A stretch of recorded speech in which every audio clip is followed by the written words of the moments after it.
En otras palabras, ellos habían perdido toda sensibilidad espiritual y muchos eran, hermanos, carnales.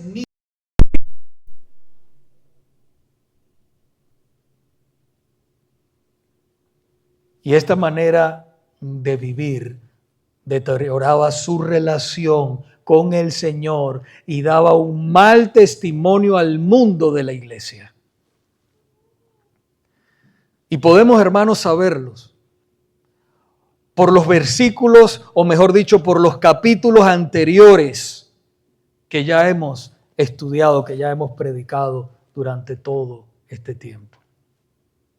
Por ejemplo, en la iglesia de Corintios, algunos de ellos sustituyeron la palabra de Dios por la sabiduría humana. Eso lo vimos en el capítulo 1, versículo 18. Otros eran conflictivos. Fíjese que es una carta de corrección. Algunos de ellos eran conflictivos, capítulo 1, versículo 10. Otros eran inmorales, lo vimos en el capítulo 5, versículo 1. Otros de ellos eran peleones, capítulo 6, del 1 al 8. Otros dentro de la iglesia torcían con sus ideas paganas el matrimonio, el divorcio, el celibato. Lo vimos en el capítulo 7, versículos del 1 al 40. También algunos de ellos eran liberales. Lo vimos en el capítulo 10, del 1 al 13. A otros no les importaba el bienestar de sus hermanos en el capítulo 10, del 23 en adelante. Otros hacían mal uso de los dones espirituales. Recuerdan los capítulos del 12 al 14. Cómo usaban de mal los dones espirituales. Y por último, fallaban en lo más importante, mis hermanos. Muchos de ellos no tenían amor los unos por los otros. No tenían amor los unos por los otros. El capítulo 13 habla de eso del 1 al 6. Pablo, después que corrige todos estos errores, les dice: velen. Velen. Es como si les estuviera diciendo: estén alerta para que no caigan en estos errores de nuevo y sean destruidos como iglesia.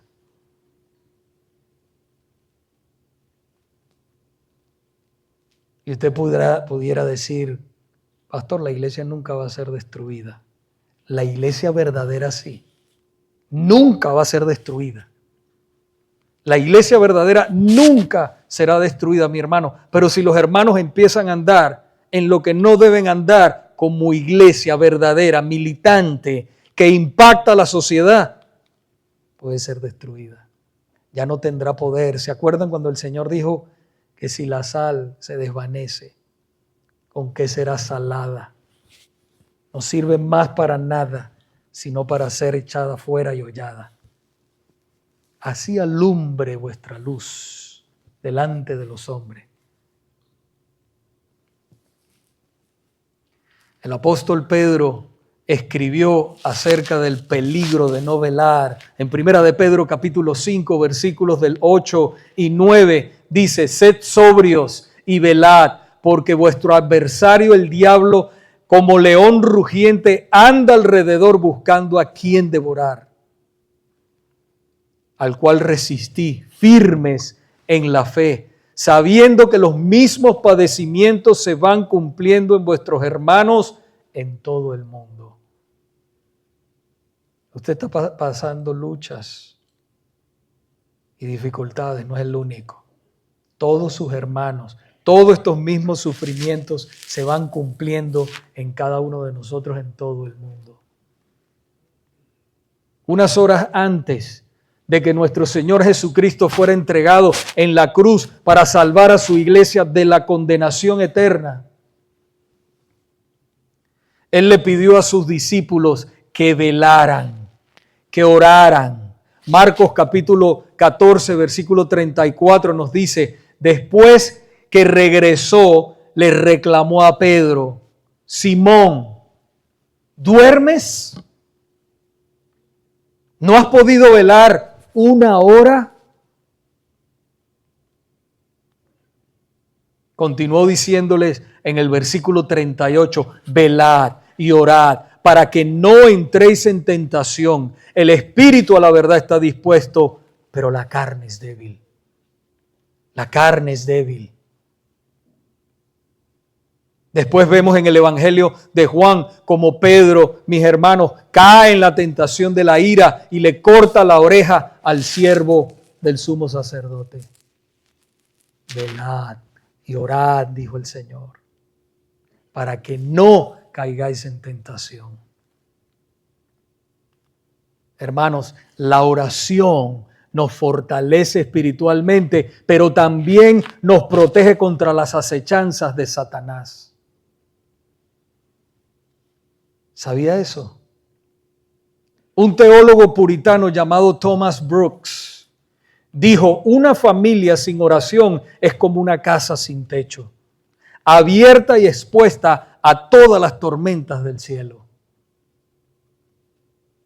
Por eso hacemos tanto hincapié en que los hermanos, los hombres que tienen esa responsabilidad delante del Señor, hagan el culto familiar en sus hogares. Eso es sumamente importante. El descuido de la oración y la palabra de Dios dará como resultado el caer en el error y en el estar vulnerables, mis hermanos, a todo tipo de tentación e influencia satánica. Por otro lado, el Señor nos ordena que estemos firmes en la fe. Primera de Corintios 16:13 continúa diciendo: estad firmes en la fe. La fe de la que habla aquí Pablo es la fe en la doctrina de Cristo y los apóstoles, no es otra. La fe que ha sido dada a los santos una sola vez. En Judas capítulo 1 versículo 3 el apóstol dice: amados, por la gran solicitud que tenía de escribiros acerca de nuestra común salvación, me ha sido necesario escribiros exhortándoos que contendáis ardientemente por la fe que ha sido una vez dada a los santos.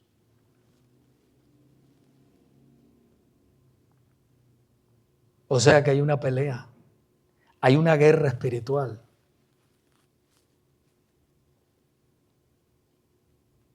Hay una guerra espiritual, lo podemos ver en Efesios capítulo 6, que no tenemos lucha contra carne y sangre, hermanos, sino contra huestes espirituales de maldad en las regiones celestes. Por eso nos dice la palabra de Dios que tengamos toda la armadura de Dios puesta.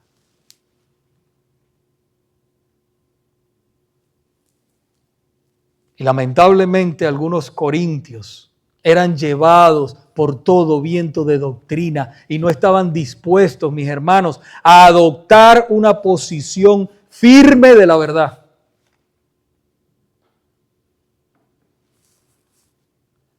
Pablo les escribió a los de la iglesia de los Filipenses en el capítulo 1, versículo 27. Solamente que os comportéis como es digno del evangelio de Cristo, para que, o sea, que vaya a veros o que esté ausente, oiga de vosotros que estáis firmes en un mismo espíritu, combatiendo unánimes por la fe del evangelio. Ve que hay una pelea. El mundo quiere meterse en la iglesia con sus ideas humanistas, filosóficas, costumbres paganas, para aguar el mensaje de Dios.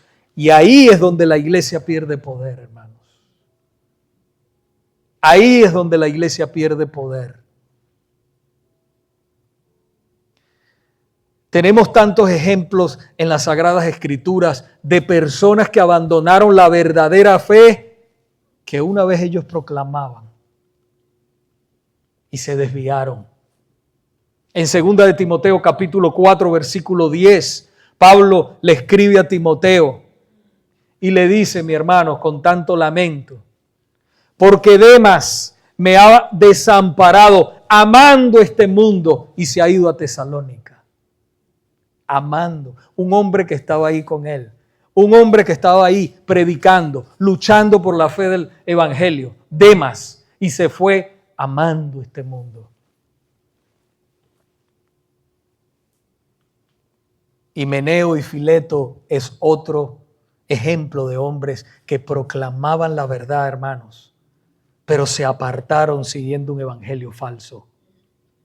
Segunda de Timoteo capítulo 2 versículos 17 y 18, y su palabra nos dice, y su palabra carcomerá como cangrena. La falsa doctrina hace eso, come como cangrena, de los cuales son Himeneo y Fileto, que se desviaron de la verdad, diciendo que la resurrección ya se efectuó, y trastornan la fe de algunos.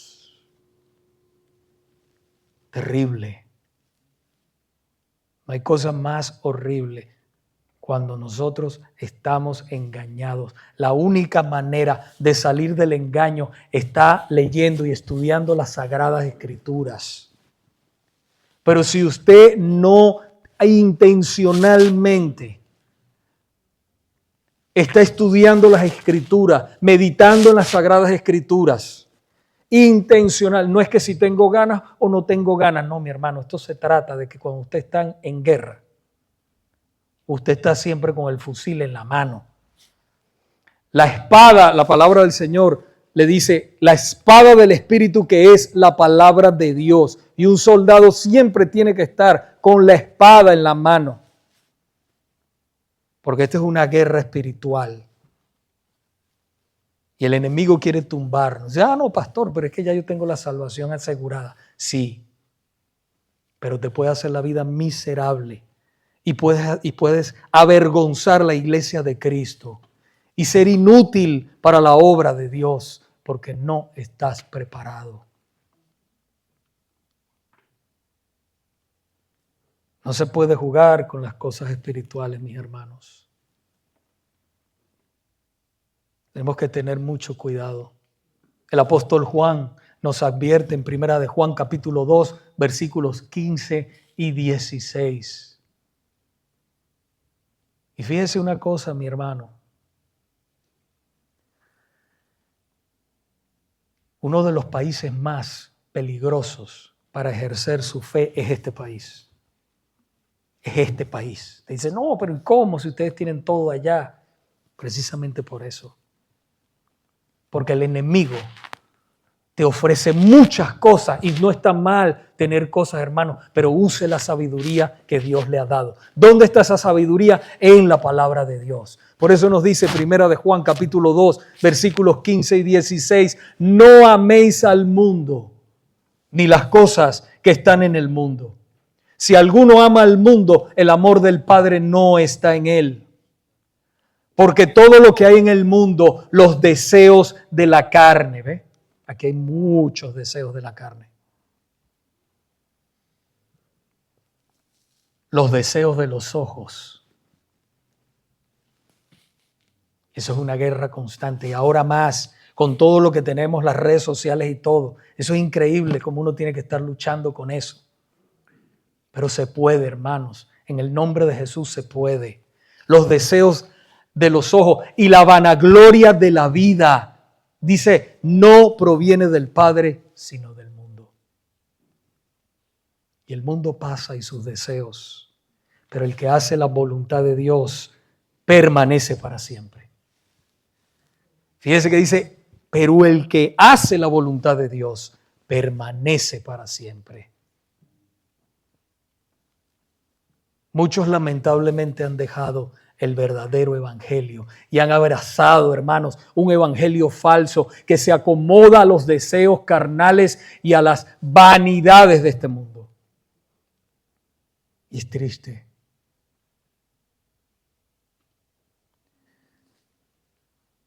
Satanás odia los credos y las confesiones.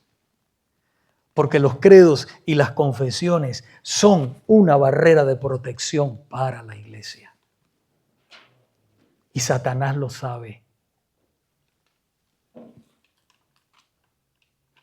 Es mucho más difícil que una iglesia se desvíe de la sana doctrina cuando tiene un credo, por ejemplo, como el apostólico, o una confesión de fe como la bautista de 1689, o la Westminster, hermano. Son confesiones bíblicas, sólidas y probadas por muchos años. Para eso se crearon precisamente. Son barreras de protección para la iglesia de Cristo. Porque ellos vieron el problema. Vieron cómo la iglesia en esa época se estaba contaminando. Y dijeron todos esos teólogos, tenemos que hacer algo. Hombres de Dios se reunieron y escribieron estas confesiones bíblicas para ayudar a la iglesia. Pablo escribió a Timoteo y le dijo en 1 de Timoteo 6:12, pelea la buena batalla de la fe, echa mano de la vida eterna, a la cual asimismo fuisteis llamado, habiendo hecho la buena profesión delante de muchos testigos. Mantenernos firmes en la fe, hermanos, es una batalla constante. Es una batalla constante y no es la tarea sola del pastor. Es responsabilidad de todo miembro de la iglesia. Por eso es importante, mis hermanos, que nos mantengamos estudiando. Vuelvo y hago hincapié en esto. Estudiando la palabra de Dios. Por eso se ofrecen los estudios bíblicos. A la 1:00 p.m. aquí estamos. Abiertos 2 estudios bíblicos donde estamos dando la palabra de Dios. Para que usted crezca, para que usted sea fuerte en el Señor, para que nadie le engañe, para que no caiga en el engaño del error, para que nadie le haga un cuento. Yo he visto historias tan tristes donde personas son engañadas, horrible y manipuladas. Pero si usted conoce la poderosa palabra de Dios, nadie, ni siquiera ningún pastor lo puede manipular. Si el pastor no se somete a la palabra de Dios, usted no le haga caso en nada. El pastor está para predicar la palabra, no está para manipular a la gente. Es para esto, para predicar la palabra, para enseñar la palabra. Otro principio, mis hermanos, importante para vivir la vida cristiana es que seamos maduros. El Señor nos ordena a que seamos maduros. 1 Corintios 16, otra vez el versículo 13 continúa diciéndonos, portaos varonilmente. Portaos varonilmente. Verdaderamente lo que estaba diciendo Pablo a los hombres de la iglesia era que fueran maduros en el modo de pensar. Pablo les había rogado en 1 Corintios, capítulo 14, versículo 20, hermanos, no seáis niños en el modo de pensar, sino niños en la malicia, pero maduros en el modo de pensar. El apóstol Pablo, en el tiempo que los pastoreó, no pudo hablarles, mis hermanos, como a personas maduras espiritualmente, sino como a carnales, como a niños en Cristo. 1 Corintios 3:1, de manera que yo, hermanos, no pude hablaros como a espirituales, sino como a carnales, como a niños en Cristo.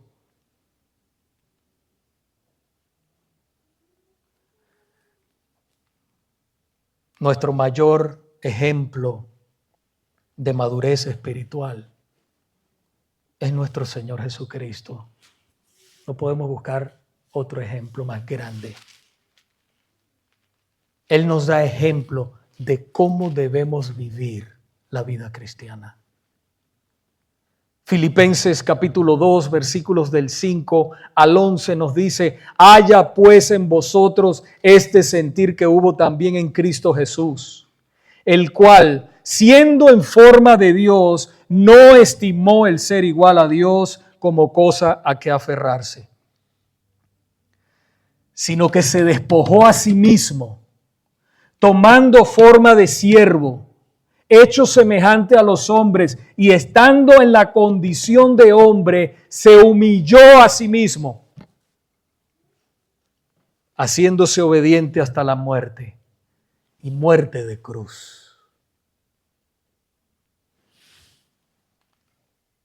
Nuestro Señor Jesucristo, iglesia, a pesar de que era y es Dios, tomó forma de siervo, se humilló y fue obediente al Padre hasta la muerte. Y ese debe ser nuestro modelo a imitar. Debemos servir, mis hermanos, antes de ser servidos. Amar antes de ser amados. Ser humildes antes que orgullosos. Y ser obedientes a Dios en todo. Así no entendamos por qué el Señor nos manda a hacer algo. Seamos obedientes. El hermano o la hermana que son maduros tienen un sentido de control, confianza y valor en todo lo que Dios está haciendo en su iglesia. Valora las cosas que Dios está haciendo, aun cuando no entienda algunas cosas.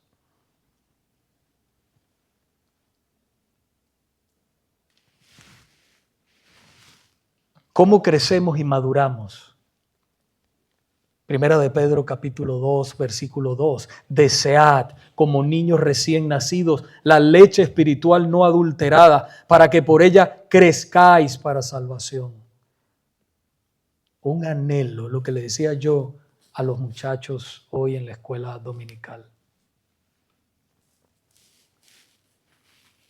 Cuando alguien es nacido de nuevo de Dios,